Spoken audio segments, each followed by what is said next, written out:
છેલ્લા 3 વર્ષથી કપાસ બજાર મંદીમાં આરોટી રહ્યું હોય મોટાભાગના ખેડૂત મિત્રો શરૂઆતથી જ કપાસ બજાર નીચી ખુલ્લી હોવાથી કંટાળીને જેવો ભાવ મળે તેવો ભાવ મેળવીને આ વર્ષે ઘણા બધા ખેડૂત મિત્રોએ કપાસ છે તેનું વેચાણ કરી નાખેલું છે।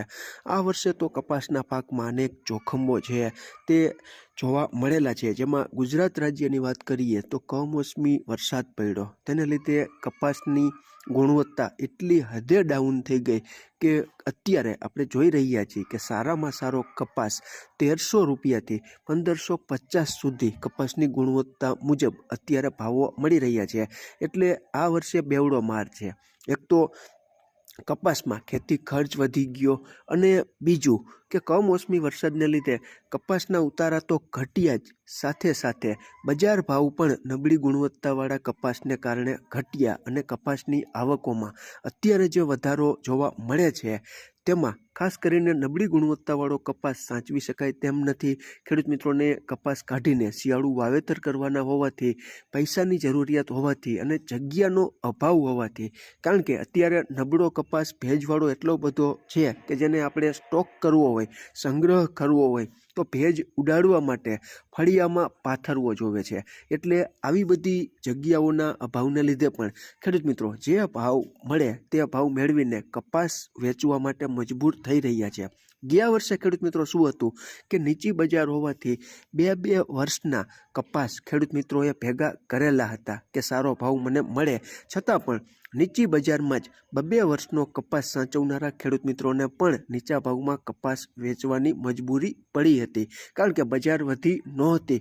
ત્યારે આ વર્ષે શું થયું કે અમારા ઘણા બધા સગા ખેડૂત મિત્રો 2 વર્ષનો કપાસ ભેગો કરેલો હતો અને આ વર્ષે પ્રથમ વીણીનો જ કપાસ છે તે માર્કેટિંગ યાર્ડમાં લઈ જઈને વેચાણ કરી આવ્યા। તો ટૂંકમાં કહેવાનું તાત્પર્ય એ છે કે ખેડૂત મિત્રો કંટાળી ગયા છે, જે બજાર ભાવ મળે તે ભાવ મેળવીને, કારણ કે છેલ્લા 3-4 વર્ષથી કપાસ બજાર સતત મંદીમાં હોવાથી ખેડૂત મિત્રોને ડર છે કે કદાચ આ વર્ષે પણ એવું જ થશે, એટલે ખેડૂત મિત્રો છે તે વેચવાલી વધારી રહ્યા છે અને બજારમાં નબળી ગુણવત્તાવાળો કપાસ છે તે સારી બજારનો જે કપાસ મળવી જોઈએ તેને પણ દબાવી રહી છે। ટૂંકમાં નબળો કપાસ સારા કપાસના ભાવને દબાવી રહ્યો છે, એટલે સારો કપાસ પણ નીચા ભાવે અત્યારે માર્કેટમાં વેચાઈ રહ્યો છે। ખેડૂત મિત્રો ગામડે બેઠા કોઈ ખેડૂત મિત્રોની કોમેન્ટ નથી આવતી, પરંતુ કપાસની ગુણવત્તા મુજબ અતિ સારો કપાસ હોય અને તમારે ત્યાં 1500ની આસપાસ કપાસના 20 કિલોના ઊંચામાં ઊંચા ભાવ બોલાય છે કે નથી બોલાતા તે તમે કોમેન્ટમાં જણાવજો। મોટાભાગના ખેડૂત મિત્રો 1350થી 1470 ભાગ્યે જ અમુક સેન્ટરોમાં અતિ સારો કપાસ હોય અને 1500 કે તેનાથી ઉપરની સપાટીએ તમારે ત્યાં ભાવ ચાલતા હોય તો તમે કોમેન્ટમાં જણાવજો, જેથી કરીને ખ્યાલ આવે।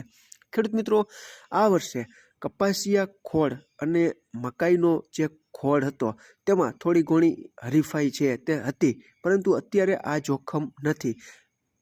મકાઈનો જે ખોળ આવે છે તે 40 કિલોની જે બેગ આવે છે તેના 1500 રૂપિયા છે અને કપાસિયા ખોળનો જે 60 કિલોનો કોથળો આવે છે તેના અલગ અલગ મિલ પ્રમાણે 1700 રૂપિયા, 1800 રૂપિયા, 1900 રૂપિયા। ટૂંકમાં અત્યારે કપાસિયા ખોળ છે તે મકાઈના ખોળ કરતાં સસ્તો થઈ ગયો છે, એટલે આ જોખમ પણ અત્યારે નડે તેવું નથી। કપાસિયા ખોળની ડિમાન્ડ જો વધશે અને કપાસિયામાં મજબૂતીની સાથે વેપાર થશે તો કપાસ બજારને એક પ્રકારનો ટેકો મળશે, પરંતુ આ વર્ષે એટલું ચોક્કસ છે કે 99% આ વર્ષે કપાસ બજારને આ જે ફેક્ટર છે કે જે ગયા વર્ષે નડ્યું હતું તે ફેક્ટર અત્યારે કપાસ બજારને અને આવનારા સમયમાં કદાચ કપાસ બજારને નડશે નહીં, કે 2 વર્ષનો જે કપાસ ભેગો થયેલો હતો તેવું આ વર્ષે નથી। ગયા વર્ષે જ મોટાભાગના ખેડૂત મિત્રો છે તે 2 વર્ષનો કપાસ વેચીને બેઠા હતા, તે આ વર્ષે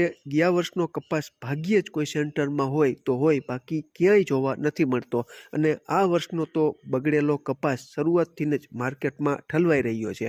હવે જોઈએ આગળ શું થાય છે, બાકી અત્યારે કપાસિયા ખોળ છે તે મકાઈના ખોળ કરતાં સસ્તો થઈ ગયો હોવાથી કપાસિયા ખોળની ડિમાન્ડ જો નીકળશે અને સારા કપાસિયાના ભાવ ઊંચા થશે તો કપાસ બજારને એક પ્રકારનો ટેકો ચોક્કસ આપશે તેવું અત્યારે દેખાઈ રહ્યું છે. બાકી આ ખેડૂત મિત્રો બજાર છે.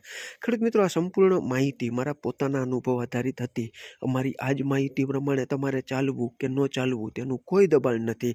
તમારે કપાસ રાખવો કે વેચી નાખવો તેનો નિર્ણય તમારી પોતાની આર્થિક જોખમ સહન કરવાની શક્તિને ધ્યાનમાં રાખીને તમારે નિર્ણય લેવો જોવે કે મારે કપાસ રાખવો છે કે વેચી નાખવો છે. ફરી જ મળશું નવી જ માહિતી લઈને નવા જ આવનારા વિડીયોમાં. ત્યાં સુધી આપ જોડાયેલા રહો, માહિતગાર બનો, આગળ વધો. આભાર ખેડૂત મિત્રો.